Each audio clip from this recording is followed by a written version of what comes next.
Another Country by James Baldwin, pages 3 to 25. Book 1, Easy Rider. I told him, Easy Riders got to stay away. So he had to vamp it. But the hike ain't far. W.C. Handy. He was facing 7th Avenue at Times Square. It was past midnight and he had been sitting in the movies in the top row of the balcony since 2 o'clock in the afternoon. Twice he had been awakened by the violent accents of the Italian film. Once the usher had awakened him, and twice he had been awakened by caterpillar fingers between his thighs. He was so tired, he had fallen so low, that he scarcely had the energy to be angry. Nothing of his belonged to him anymore. You took the best, so why not take the rest? But he had growled in his sleep and bared the white teeth in his dark face and crossed his legs. The balcony was nearly empty.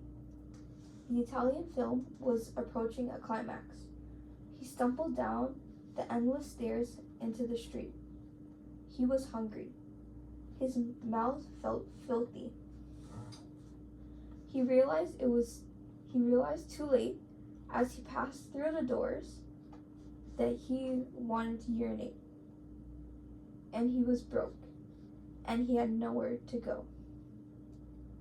The policeman passed him, giving him a look. Rufus turned, pulling up the collar of his leather jacket while the wind nibbled delightfully at him through his summer slacks, and started north on 7th Avenue. He had been thinking of going downtown and waking up Vilvado, the only friend he had left in the city, or maybe in the world. But now he decided to walk up as far as a certain jazz bar and nightclub and look in. Maybe somebody would see him and recognize him. Maybe one of the guys would lay enough bread on him for a meal, or at least a subway fare. At the time, he hoped he would not be recognized. The avenue was quiet too, most of its bright lights out. Here and there a woman passed, here and there a man, rarely a couple. At corners, under the lights, near drugstores, small knots of white, bright, chattering people showed teeth to each other, pawed each other, whistled for taxis, or whirled away in them, vanished through the doors of drugstores or into the blackness of the side streets. Newsstands, like small black blocks on a board, held down corners of the pavements, and policemen and taxi drivers and others harder to place stomped their feet before them and exchanged such words as they both knew with the muffled vendor within. A sign advertised the chewing gum which would help one to relax and keep smiling. A hotel's enormous neon name challenged the starless sky. So did the names of movie stars and people currently appearing or scheduled to appear on Broadway, along with the mile-high names of vehicles which would carry them into immortality. The great buildings, unlit, blunt like the phallus or sharp like sphere, guarded the city which never slept. Beneath them Rufus walked, one of the fallen, for the weight of this city was murderous, one of those who had been crushed on the day, which was every day. These towers fell, entirely alone, and dying of it. He was part of an unprecedented multitude. There were boys and girls drinking coffee at the drugstore counters who were held back from his condition by barriers as perishable as their dwindling cigarettes. They could scarcely bear their knowledge, nor could they have borne the sight of Rufus, but they knew why he was in the streets tonight, why he rode subways all night long, why his stomach growled, why his hair was nappy, his armpits funky, and his pants and shoes too thin, and why he did not dare to stop and take a leak. Now he stood before the misty doors of the jazz joint, peering in, sensing rather than seeing the frantic black people on the stand of the oblivious mixed crowd at the bar. The music was loud and empty. No one was doing anything at all, and it was being hurled at the crowd like a malediction in which not even those hated most deeply any longer believed. They knew no one heard. The bloodless people cannot be made to bleed. So they blew what everyone had heard before. They reassured everyone that nothing terrible was happening, and the people at the tables found it pleasant to shout over this stunning corrobation, and the people at the bar undercovered the noise. They could scarcely have lived without. Pursued whatever it was they were after. He wanted to go in and use the bathroom, but he was ashamed of the way he looked. He had been in hiding, really, for nearly a month.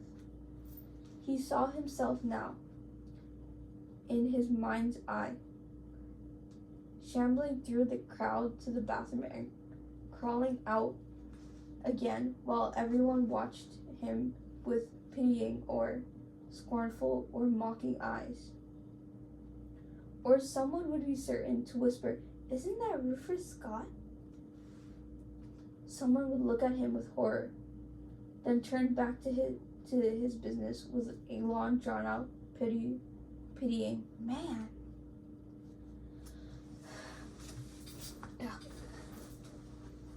He could not do it, and he danced on one foot, then the other, and tears came to his eyes. A white couple, laughing, came through the doors, giving him barely a glance as they passed. The warmth, the smell of people, the whiskey, the beer, and smoke which came out to hit him as the doors almost made him cry for fare, and it made his empty stomach growl again. It made him remember days and nights, when he had been inside, or the stand, or in crowd. Sharp, beloved,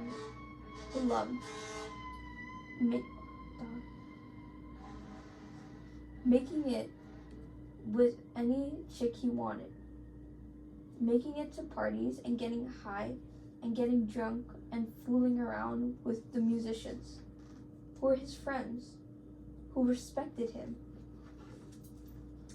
Then going home to his own pad, locking his door, taking off his shoes, maybe making himself a drink, maybe listening to some records, stretching out on the bed, maybe calling up some girl, and changing his underwear and his socks and his shirt, shaving, taking a shower, making it to Harlem to the barber shop, then seeing his mother and his father and teasing sister, Ada, and eating spare ribs or pork chops or chicken or greens or corn batter or yams or biscuits. For a moment he thought he would faint with hunger, and he moved to the wall of the building and leaned there, his forehead freezing with sweat. He thought, this has got to stop, Rufus. This shit has got to stop. Then, in weariness and recklessness, seeing no one on the streets and hoping that no one would come through the doors, leaning with one hand against the wall, he sent his urine splashing against the stone-cold pavement, watching the faint steam rise. He remembered Leona. All of a sudden, cold, familiar sickness filled him, and he knew he was remembering Leona.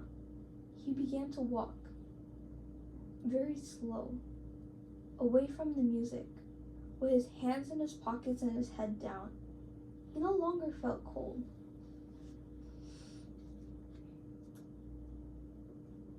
For to remember Leona was also, somehow, to remember the eyes of his mother, the rage of his father, the beauty of his sister. It was to remember the streets of Harlem, the boys on the stoops, the girls behind the stairs and on the roofs, the white policeman who had taught him how to hate, the stickball games in the streets, the women leaning out of the windows, and the numbers they played daily, hoping for the hit his father never made.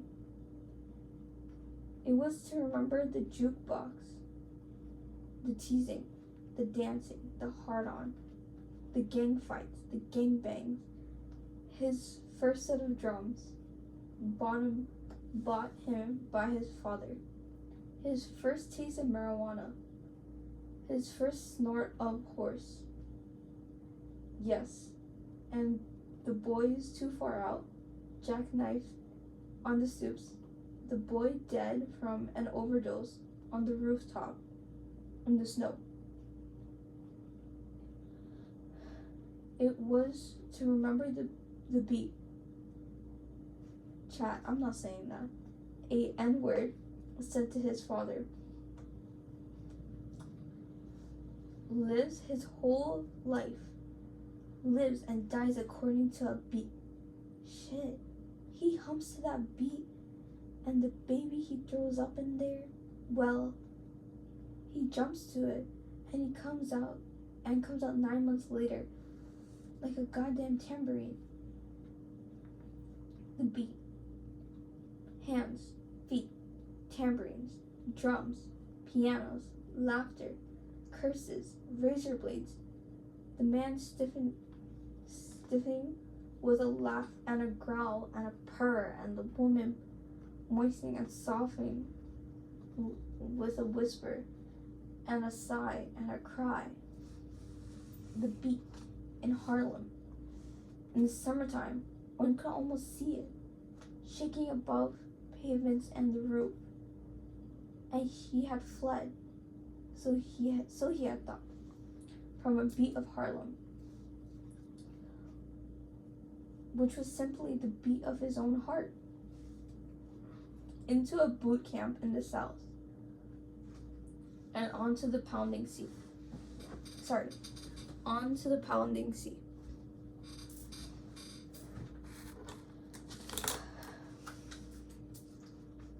While he had still been in the Navy, he had brought back from one of his voyages an Indian shawl for Ida.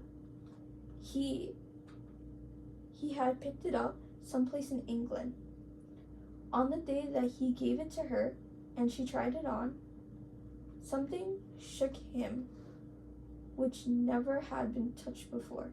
He had never seen the beauty of black people before. But staring at Ida, who stood before the window of the Harlem kitchen, seeing that she was no longer merely his younger sister, but a girl who would soon be a woman, she became associated with the colors of the shawl, the colors of the sun, and with the splendor of Nkabili, older than the gray stone of the island on which they had been born. He thought that perhaps this splendor would come into the world again one day, into the world they knew, ages and ages ago. Ida had not been merely the descent of slaves. Watching her dark face in the sunlight, softened and shadowed by the glorious shawl, could it be seen that she had once been a monarch? Then he looked out of the window at the air shaft and thought of the horrors on 7th Avenue. He thought of the white policemen and the money they had made on black flesh, the money the whole world made. He looked back at his sister, who was smiling at him. On her long little finger, she twisted the ruby-eyed snake ring which he had brought her from another voyage. "You keep this up," she said, "and you'll make me the best dressed girl on the block." He was glad Ida could not see him now. She would have said, "My lord, Rufus, you got no right to walk around like this. Don't you know we're counting on you?" Okay, wait, hold on.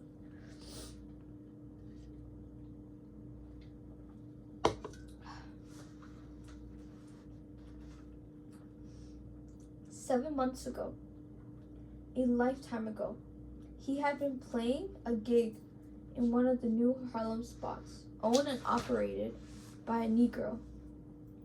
It was their last night. It had been a good night. Everybody was feeling good. Most of them, after the set, were going to make it home. We're going to make it to the home of a famous Negro singer who had just scored in his first movie. Because the joint was so new, it was packed. Lately, he had heard, it hadn't been doing so well. All kinds of people had been in there that night. White and black, high and low, people who came for the music and people who spent their lives in joints for other reasons. There were a couple of minks and a few near minks. A lot of God knows what shining at wrists and ears and necks and in their hair. The colored people were having a good time because they sensed that, for whatever reason. This crowd was solidly with them. The white people were having a good time because nobody was putting them down for being white. The joint, as Fats Waller would have said, was jumping. There was some pot on the scene, and he was a little high. He was feeling great, and during the last set, he came doubly alive because the saxophone player, who had been way out all night, took off on a terrific solo. He was a kid about the same age as Rufus. For some insane place like Jersey City or Santa Cruz, but somewhere along the line he had discovered that he could say it with a saxophone. He had a lot to say. He stood there. Excuse me. Wait, hold on. Oh my god, sorry. He stood there, wide-legged, humping the air, filling his barrel chest, shivering in the rags of his 20-odd years, and screaming through the horn, "Do you love me? Do you love me? Do you love me?" Again and again. "Do you love me? Do you love me? Do you love me?" This, anyway, was the question Rufus heard. The same phrase, unbearably, endlessly, and vigorously repeated, with all the force the boy had. The silence of the listeners became strict, abruptly focused attention. Cigarettes were unlit, and the drinks stayed on the tables. And in all of the faces, even the most ruined and most dull, a curious, weary light appeared. They were being assaulted by the saxophonist, who perhaps no longer wanted their love and mercy, hurling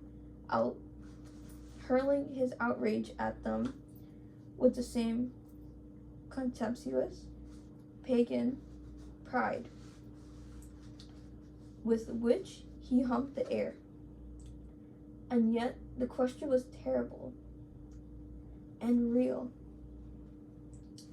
The boy, blowing with his lungs and guts out of his own short past, somewhere in the past, in the gutters, or gang fights, or gang shanks, in the acrid room, or the sperm-stiffened blanket, behind the marijuana or needle, under the smell of piss, in the persistent basement, he had received the blow from which he never would recover, and this no one wanted to believe. "Do you love me? Do you love me? Do you love me?" The men on the stand stayed with him, cool at a little distance, adding and questioning and corroborating, holding it down as well as they could with an ironical self-mockery. But each man knew that the boy was blowing for every one of them.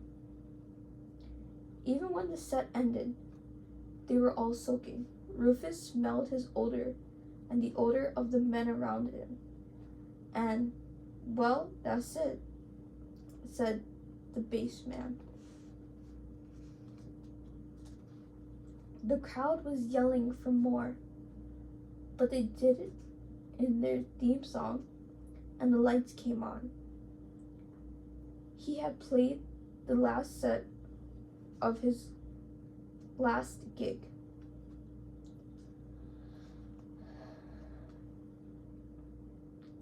He was going to leave his traps there until Monday afternoon. When he stepped down from the stand where there was this blonde girl, very plainly dressed, standing and looking at him. "What's on your mind, baby?" he asked her. Everybody was busy and all around them, preparing to make it to the party. It was spring and the air was charged. "What's on your mind?" she countered, but it was clear that she simply had not known what else to say. She had said enough. She was from the South. And something leaped in Rufus as he stared at her damp, colorless face, the face of Southern poor white. Her straight, pale hair was considerably older than he. 30, probably. And her body was too thin. Just the same. It abruptly became the most exciting body he had gazed on in a long time. "Honey child," he said, and gave her his crooked grin. "Ain't you long ways from home?" I sure am," she said. "And I ain't never going back there." That was a good accent. He laughed, and she laughed. "Well, Miss Anne," he said, "if we both got the same thing on our mind, let's make it to that party." And he took her arm, deliberately allowing the back of his hand to touch one of her breasts. And he said, "Your name's not really Anne, is it?" "No," she said. "It's Leona." "Leona?" He smiled again. His smile could be very effective. "That's a pretty name. What's yours?" "Me? Rufus Scott." He wondered what she was doing in this joint in Harlem.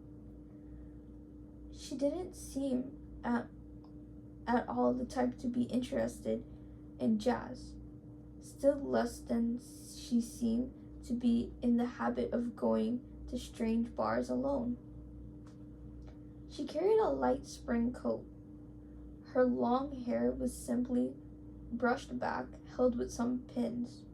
She wore very little lipstick and no other makeup at all. "Come on," he said. "We'll pilot into a cab." "Are you sure it's all right if I come?" He sucked his teeth. "If it wasn't all right, I wouldn't ask you. If I say it's all right, it's all right." "Well," she said with a short laugh. "All right then." They moved with the crowd, with many interruptions. Much talking and laughing, and much erotic confusion poured into the streets. It was 3 o'clock in the morning, and the gala people around them were glittering and whistling and using up all the taxi cabs. Others, considerably less gala, they were on the western edge of 125th Street, stood in knots along the street, switched or swagged or dawdled by, with glances sidelong or full face,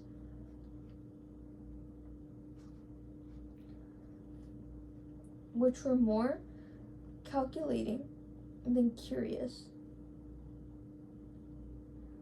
The policeman strolled by, carefully, and in fact rather mysteriously conveying their awareness than that these particular Negroes,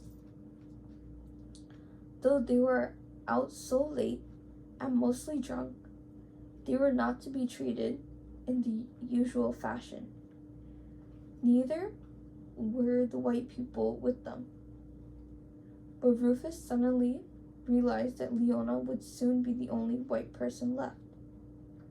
This made him uneasy, and his uneasiness made him angry.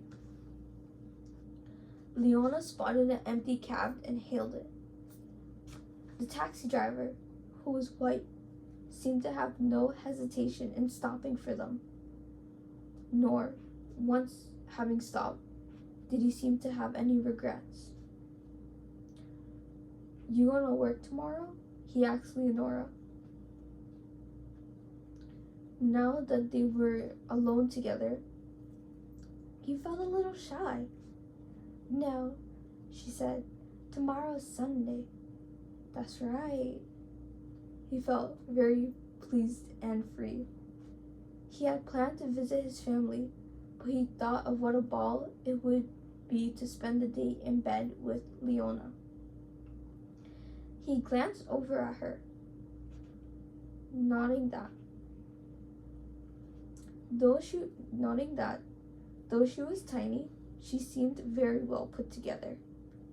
He wondered what she was thinking. He offered her a cigarette, putting his hand on hers briefly, and she refused it. "You don't smoke?" "Sometimes, when I drink." "Is that often?" She laughed. "No, I don't like to drink alone." "Well," he said, "you ain't going to be drinking alone for a while."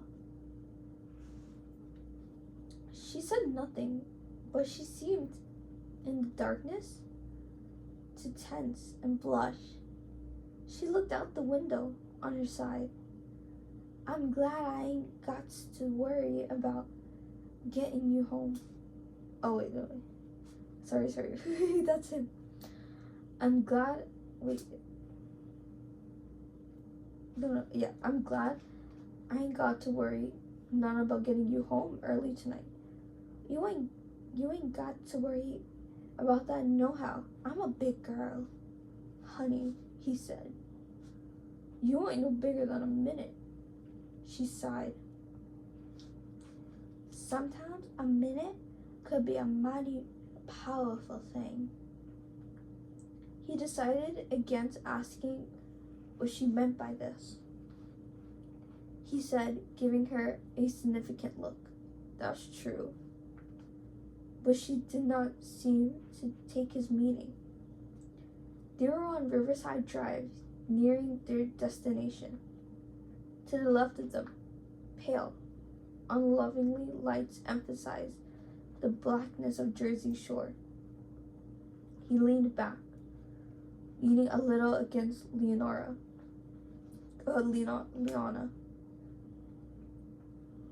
watching the blackness and the lights roll by. Then the cab turned. He glimpsed, briefly, the distant bridge which glowed like something written in the sky. The cab slowed down, looking for the house number. A taxi ahead of them had just discharged a crowd of people and was disappearing down the block. "Here we are," said Rufus. "Looks like a real fine party," the taxi driver said, and winked. Rufus said nothing. He paid the man, and they got out and walked into the lobby, which was large and hideous, with mirrors and chairs. The elevator had just started upward. They could hear the crowd. "What were you doing in that club all by yourself, Leona?" he asked. She looked at him, a little startled. Then, "I don't know. I just wanted to see Harlem, so I went up there tonight to look around. And I just happened to pass the club and I heard the music. I went in and I stayed. I liked the music." She gave him a mocking look. "Is that all right?" He laughed and said nothing. She turned from him as they heard the sound of the closing elevator door reverberate down the shaft. Then they heard the drone of the cabs as the elevator began to descend. She watched the closed doors as though her life depended on it. "This your first time in New York?" Yes, it was, she told him. She had been dreaming about it all her life. Half facing him again, with a little smile, there was something halting in her manner, which he found very moving.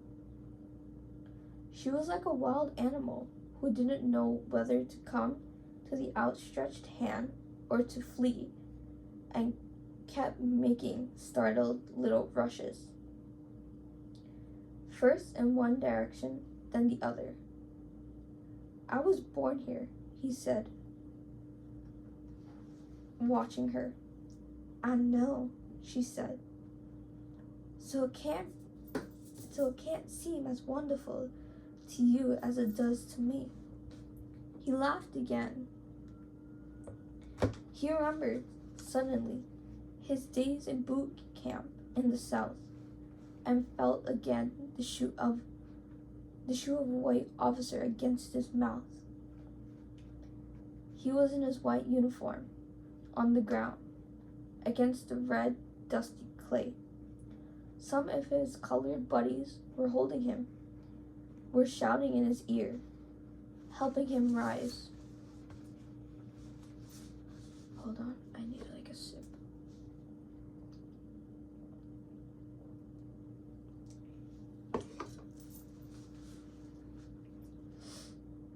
The white officer, with a curse, had vanished, had gone forever beyond the reach of vengeance. His face was full of clay and tears of blood. He spat red blood into the red dust. The elevator came and the doors opened. He took her arm as they entered and held it close against his chest. "I think you're a real sweet girl." "You're nice too," she said. In the closed, rising elevator, her voice had a strange trembling in it, and her body was also trembling, very faintly, as though it were being handled by the soft spring wind outside. He tightened his pressure on her arm. "Didn't they warn you down home about the darkies you'd find up north?" She caught her breath. "They never worry me none. People's just people as far as I'm concerned." Oh God.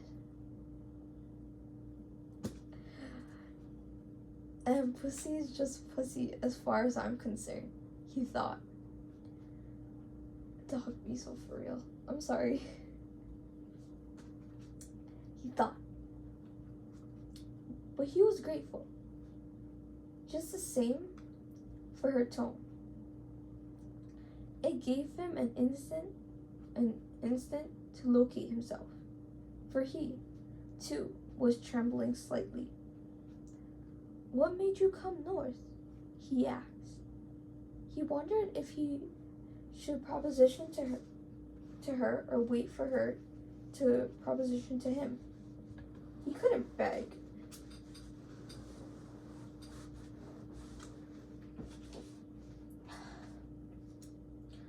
But perhaps she could. The hairs of his groin began to itch slightly. The terrible muscle at the base of his belly began to grow hot and hard. Dear God. I'm so sorry, chat. Just give me a minute. I'm so sorry. Okay.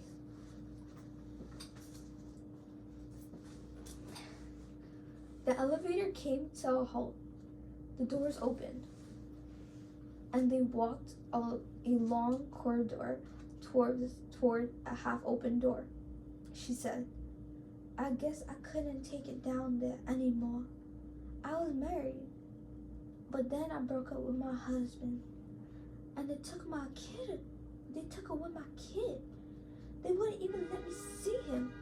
And I got to thinking, rather than sit down there and go crazy, I tried to make a new life for myself up here." Something touched his imagination for a moment. suggesting that Leona was a person and had her story, and that all stories were trouble. But he shook that suggestion off. He wouldn't be around long enough to be bugged by her story. He just wanted her for tonight. He knocked on the door and walked in without waiting for an answer. Straight ahead of them was a large living room, which ended in French open doors and a balcony.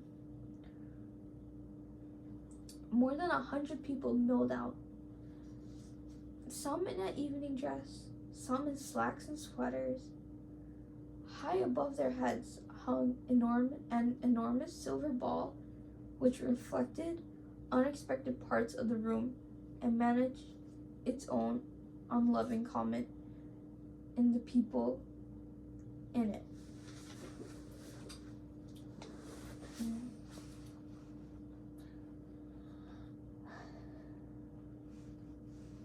The room was so active, with coming and going, so bright with jewelry and glasses and cigarettes, that the heavy balls seemed to be most alive.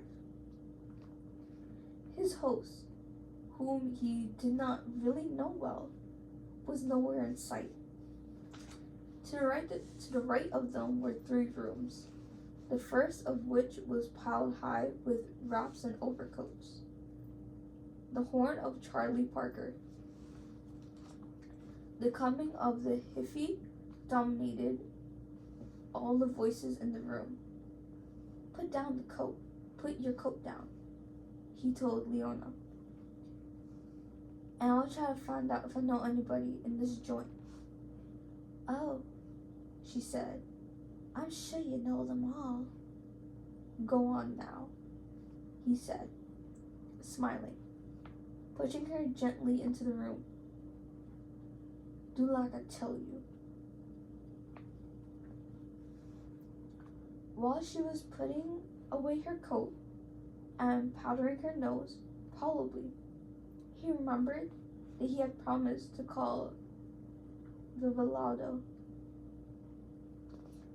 He wandered through the house looking for a relatively isolated telephone and found one in the kitchen. He dialed Vivalado's number. Hello, baby. How are you? Oh, all right, I guess. What's happening? I thought you were gonna call me sooner. Oh, wait, no. I just about giving you up. Well, I only just made it up here, he said. He dropped his voice, for a couple had entered the kitchen, a blonde girl with a disarrayed Dutch bob and a tall Negro. The girl had leaned against the sink. The boy stood before her, rubbing his hands slowly along the outside of her thighs. They barely glanced at Rufus. A whole lot of elegant squares around you. You dig? Yeah, said Fivalado. There was a pause. Do you think it's worthwhile making it up here? Well, hell, I don't know. If you got something better to do, Jane's here, Fivalado said. Rufus realized Jane was probably lying on the bed, listening. Oh, you got your grandmother with you? You don't need nothing up here then. He did not like Jane, who was somewhat older than Vivalado, with prematurely gray hair. Ain't nothing up here old enough for you. That's enough, you bastard. He heard Jane's voice and Vivalado's, murmuring. He could not make out what's being said. Then Vivalado's voice was at his ear again. I think I'll skip it. Guess you better. I'll see you tomorrow. Maybe I'll come by your pad. Okay, don't let Grandma wear you out now. They tell me women get real furious when they get as old as she is. Then you can't get too furious for me, Dad. Rufus laughed. You better quit trying to compete with me. You ain't ever gonna make it. So long, so long. He hung up, smiling. He went to find Leona. She stood helplessly in the foyer, watching the host and hostess saying goodnight to several people. Think I deserted you? No, I know you wouldn't do that.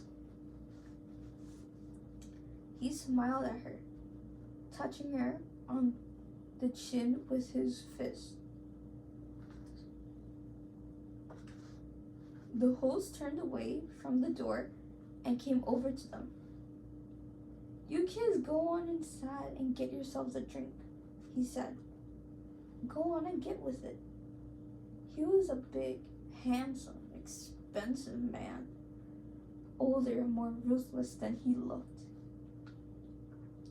who had fought his way to the top in show business via several of the rougher professions, including boxing and pimping.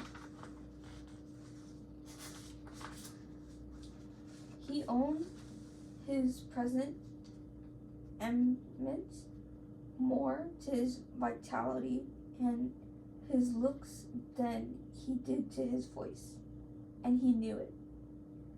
He was not the kind of man who fools himself, and Rufus liked him because he was rough and good-natured and generous. But Rufus was also a little afraid of him. There was that about him, in spite of his charm, which did not encourage intimacy, was a great success with women, whom he treated with a large, affectionate contempt, which he was now on his fourth wife. He took Leona and Rufus by the arm and walked them to the edge of the party. We might have us some real doings in these squares if you ever get out of here, he said. Stick around. How does it feel to be respectable? Rufus grinned. Shit, I've been respectable all my life. It's these respectful motherfuckers been doing all the dirt. They've been stealing the colored folks' blind man and were helping them do it. He laughed. You know, every time they give me one of them great big cheeks, I think to myself, they just given me back a little bit of what I've been stealing all of these years. You know what I mean? He clapped Rufus on the back. See little Eva has a good time? The crowd was already thinning. Most of the squares were beginning to drift away. Once they were gone, the party would change character and become very pleasant and quiet and private. The lights would go down, the music would become softer, and they'd talk more sporadic and more sincere. Somebody might sing or play the piano. They might swap stories of the laughs they had and the gigs they played, riffs they remembered, or the trouble they'd seen. Somebody might break out with some pot and pass it slowly around, like the pipe of peace. Somebody curled on a rug in the far corner of the room would begin to snore. Whoever danced would dance more languorously, holding tight. The shadows of the room would be alive toward the very end. As morning and the brutal sounds of the city began their invasion through the wide French doors, somebody would go into the kitchen and break out with some coffee. Then they would raid the icebox and go home. The host and hostess would finally make it between their sheets and stay in bed all day. From time to time, Rufus found himself glancing upward at the silver ball in the ceiling, always just failing to find himself, and Leona reflected there.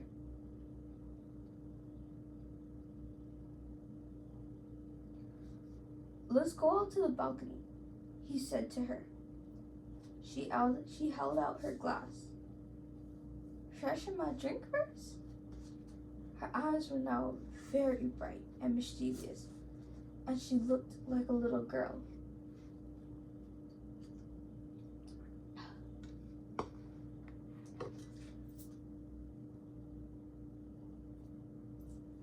He walked to the table and poured 2 very powerful drinks and went back to her. "Ready?" She took her glasses and they stepped through the French doors. "Don't let Eva catch a cold," the host called. He called back, "She may burn, baby, but she sure won't freeze." Directly before and beneath them stretched the lights of Jersey Shore. He seemed, from where he stood, to hear a faint murmur coming from the water. When a child had lived on the eastern edge of Harlem, a block from the Harlem River, he and other children had waded into the water from the garbage, heavy, blank, or divided, occasional rotting promontories. One summer, a boy had drowned there. From the stoop of his house, Rufus had watched a small group of people cross Park Avenue, which, beneath the heavy shadow of the railroad tracks, and come into the sun. One man in the middle, the boy's father, carrying the boy's unbelievably heavy, covered weight. He had never forgotten the bend of the man's shoulders or the stunned angle of his head. A great screaming began on the other end of the block. The boy's mother, her head tied up, wearing her bathrobe, stumbling like a drunken woman, began running toward the silent people. He threw back his shoulders as though he were casting off a burden. I walked to the edge of the balcony where Leona stood. She was staring up at the river towards the George Washington Bridge.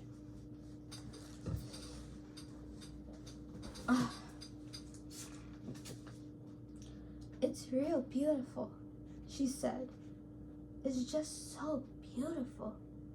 "You seem to like New York," he said. She turned and looked at him and sipped her drink. "Oh, I do. Can I trouble you for a cigarette now?" He gave her a cigarette and lit it for her, then lit one for himself. "How are you making it up here?" "Oh, I'm doing just fine," she said. "I'm waiting tables at a restaurant way downtown, near Wall Street. It's a real pretty part of town. I'm rooming with 2 other girls." They couldn't go to her place anyway. "And I'm doing just fine." I'm doing just fine. And she looked up at him with her sad, sweet, poor white smile. Again, something warned him to stop, to leave this poor little girl alone. And at the same time, the fact that he thought of her as a poor little girl caused him to smile with real affection. He said, "You've got a lot of guts, Leona." "Got to. The way I look at it," she said. "Sometimes I think I'll just give up. But how do you give up?" She looked so lost and comical that he laughed out loud, and after a moment, she laughed too. "If my husband could see me now," she giggled. My. "Why? What would your husband say?" "Why, I don't know." But her laugh didn't come this time. She looked at him as though she were slowly coming out of a dream. "Say, do you think I could have another drink?" "Sure, Leona." He took her glass, and their hands and their bodies touched for a moment. She dropped to eyes. "Be right back," he said, and dropped back into the room, which the lights now were dim. Someone was playing the piano. "Say, man, how you coming with Eva?" the host asked. Fine, we're lushing it up." "That ain't nowhere. Blast little Eva with some pot. Get up. Let her get her kicks." "I'll see to it that she gets her kicks," he said. "Old Rufus left her out there dingling the Empire State Building, man," said the young saxophonist, and laughed. "Give me some of that," Rufus said, and handed him a stick and took a few drags. "Keep it, man. It's choice."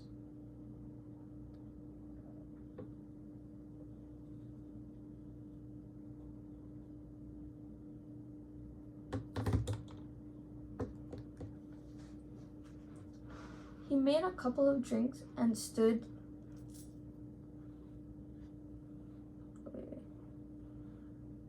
in the room for a moment, finishing the pot and digging the piano. He felt fine, clean, on top of everything, and he had a mild buzz on when he got back to the balcony. Is everybody gone home?"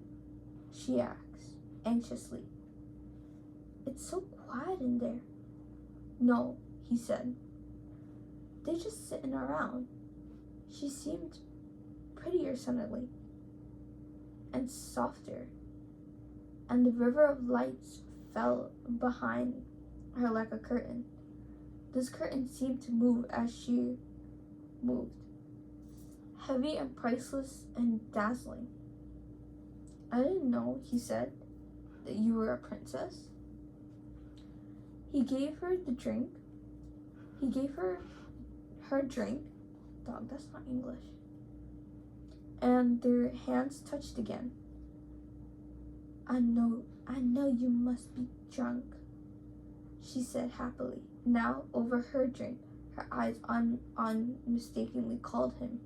He waited. Everything seemed very simple now. He played with her fingers. "You seen anything you want since you've been in New York?" "Oh," she said, "I want it all." "You see anything you want right now?" Her fingers stiffened slightly, but he held on. "Go ahead, tell me. You ain't got anything to be afraid." These words then echoed in his head. He had said this before, years ago, to someone else. The wind grew cold for an instant, blowing around his body and ruffling her hair. Then it died down. "Do you?" she asked faintly. "Do I what?" "Say anything you want." He realized that she was high from the way his fingers seemed hung up in hers and from the way he was staring at her throat. He wanted to put his mouth there and nibble in it slowly, leaving it black and blue. At the same time, he realized how far they were above the city, and the lights below seemed to be calling him. He walked to the balcony's edge and looked over, looking straight on. He seemed to be standing on a cliff in the wilderness, seeing a kingdom and a river which had not been seen before. He could make it his, every inch of the territory which stretched beneath, around him now, and uncoincidentally, he began whistling a tune, and his foot moved to the pedal of his drum. He put his drink down carefully on the balcony floor and beat a riff with his fingers on the stone parapet. You never answered my question. What? His face turned to Leona, who held her drink cupped in both her hands and whose brow quizzically lifted over her despairing eyes and her sweet smile. You never answered mine. Oh, wait, you never answered mine. Yes, I did. She sounded more plaintive than ever. I said I wanted it all. He took her drink from her and drank half of it, then gave the glass back, moving it into the darkest part of the balcony. Well then, he whispered, come and get it. She came toward him, holding her glass against her breast. At the very last moment, standing directly before him, she whispered in bewilderment and rage, what are you trying to do to me? Honey, he answered, I'm doing it. He pulled her into him as roughly as he could. He had expected her to resist, and she did. Holding the glass between them and frantically trying to pull her body away from his body's dog. Oh my god, this is why I didn't want to read this. He knocked the glass out of her hand and it fell dully to the balcony floor, rolling away from them. Go ahead, he thought humorously. If I was going to let you go now, you'd be so hung up, you'd go flying over this balcony, most likely. He whispered, go ahead, but I like it. Is this the way they do down home? Oh God, she murmured. She began to cry. At the same time, she ceased struggling. Her hands came up and touched his face as though she were blind. Then she put her arms around his neck and clung to him, still shaking. His lips and his teeth touched her ears and her neck. He told her, honey, you ain't got nothing to cry about yet.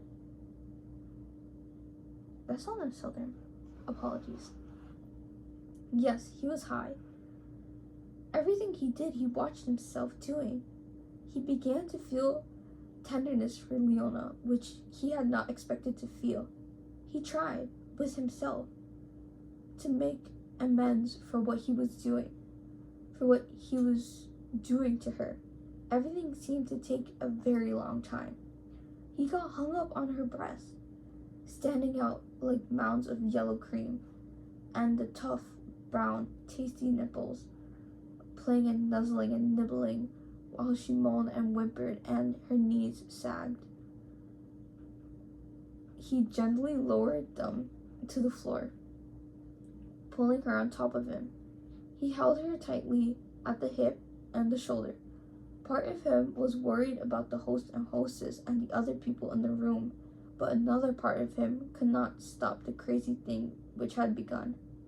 Her fingers opened his shirt to the navel. Her tongue burnt his neck and his chest. His hands pushed her skirt and caressed the inside of her thigh. Oh my god. I'm so sorry. Okay. I got this. I can read this. Then, after long high time, while he took beneath every accelerating tremor of her body, he forced her beneath him and entered her. For a moment, he thought she was going to scream. She was so tight and caught her breath so sharply and stiffened so. But then she moaned. She moved beneath him. Then, from the center of his rising storm, was very slowly and deliberately, he began to slow ride home. And she carried him, as the sea will carry a boat, with a slow rocking and rising and falling motion, barely suggestive of the violence of the deep. They murmured and sobbed on this journey. He softly, insistently cursed. Each labored to reach a harbor. There could be no rest until this motion became unbearably accelerated by the power that was rising in them both. Rufus opened his eyes for a moment and watched her face. While he was transfigured with agony and gleamed in darkness like an alabaster. Tears hung the corners of her eyes, and the hair of her brow was wet. Her breath came with moaning short cries, with words he couldn't understand, and in spite of himself, he began moving faster and thrusting deeper. He wanted her to remember him the longest day she lived. And shortly, nothing could have stopped him. Not the white god himself, nor a lynch mob arriving on wings. Under his breath, he cursed the milk-white bitch and groaned and rode his weapon between her thighs. She began to cry. I told you, he moaned. I give you something to cry about. And at once, he felt himself strangling, about to explode or die. A moan and a curse tore through him while he beat her with all the strength he had, and he felt venom shoot out of him. Enough for 100 black-white babies. He lay on his back, breathing hard. He heard music coming from the room inside, and a whistle on the river. He was frightened and his throat was dry. The air was chilly where he was wet. She touched him and he jumped. Then he forced himself to turn to her, looking in her eyes. Her eyes were wet still, deep and dark. Her trembling lips curved slightly in a shy, triumphant smile. He pulled her to him, wishing he could rest.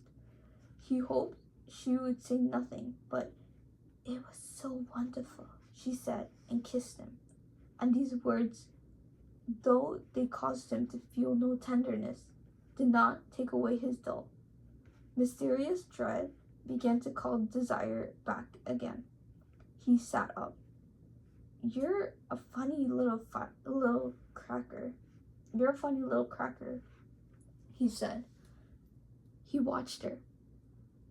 I don't know what you're going to say to your husband when you come home with a little black baby.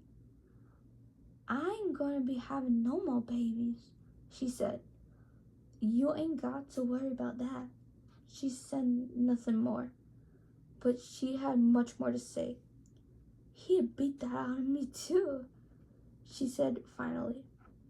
He wanted to hear her story, and he wanted to know nothing more about her. Let's go inside and wash up, he said. She put her head against his chest. I'm afraid to go there now. He laughed and stroked her hair. He began to feel affection for her again. You ain't fixing to stay here all night, are you? What are your friends going to think?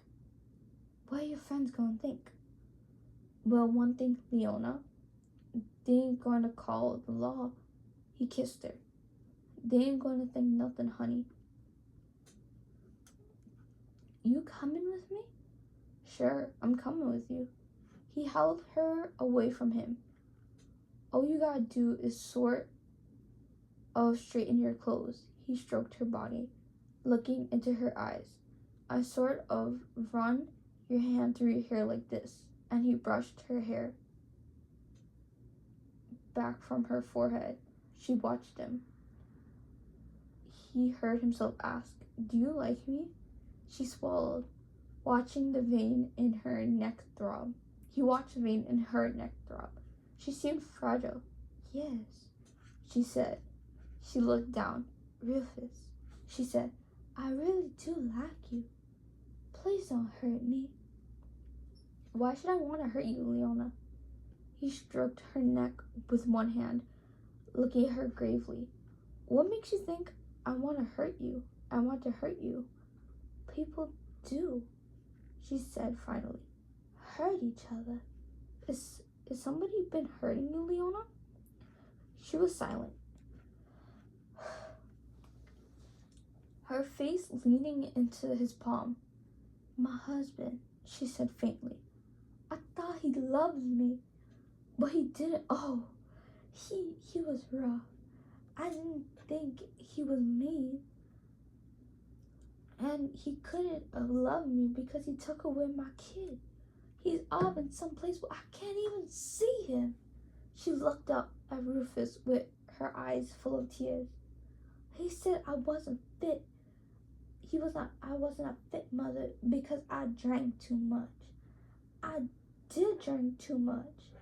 It was the only way I could stand living with him. But I would have died for my kid. I would never let anything happen to him." He was silent. Her tears fell onto his dark fist. "He's still down there," she said. "My husband, I mean. Him and my mother and my brother is as thick as thieves. They think I ain't never been no good. Well, hell, if people keep telling you you ain't no good," she tried to laugh. "You're bound to turn out pretty bad." Wait, hold on.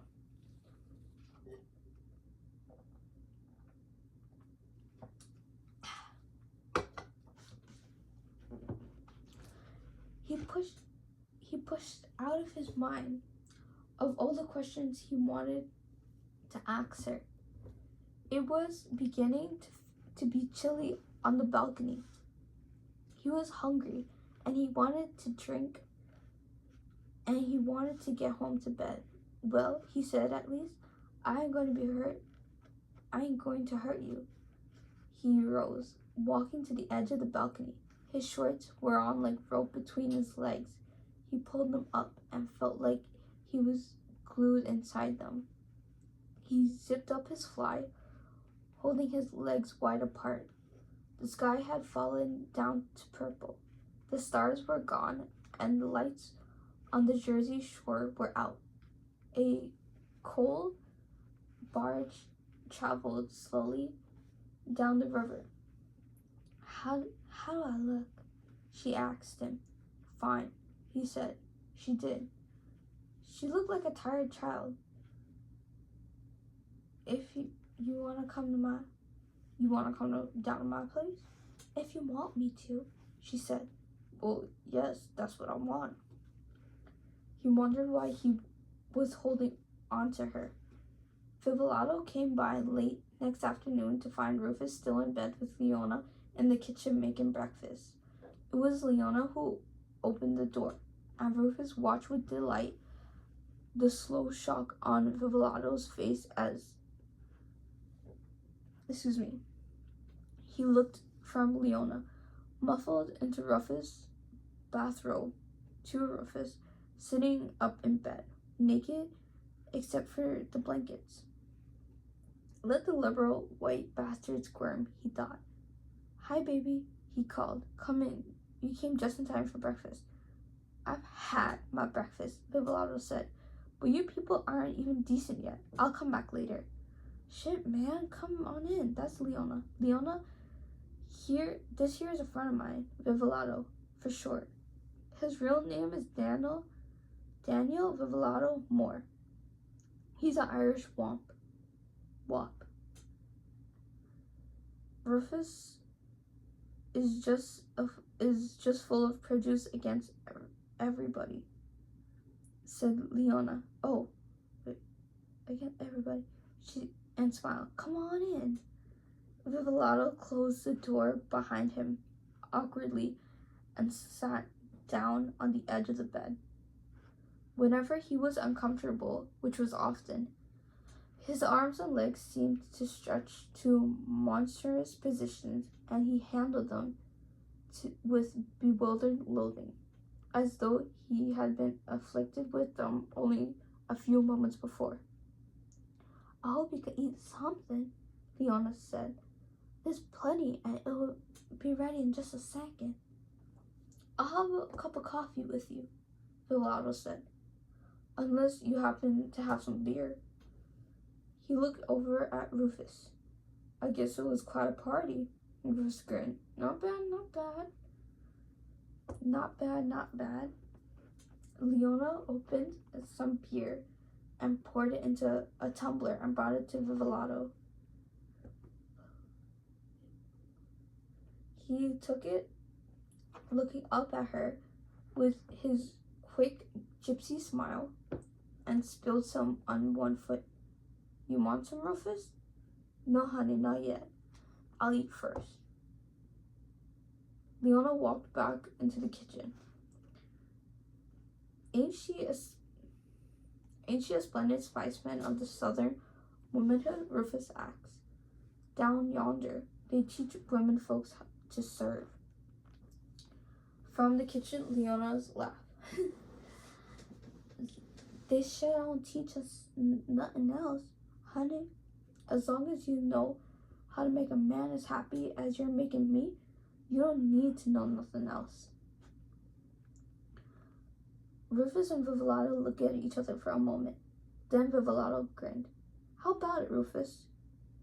You gonna get your ass up out of that bed? Rufus threw back the covers and jumped out of bed.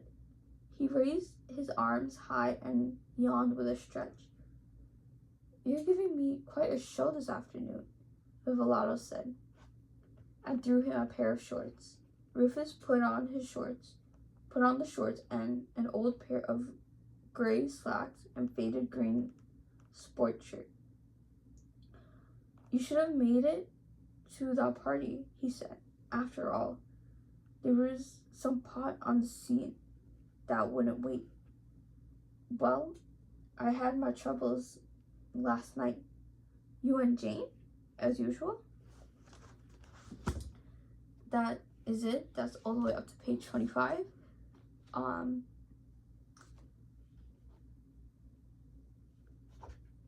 All respect to James Baldwin, sir, if I know you're still alive.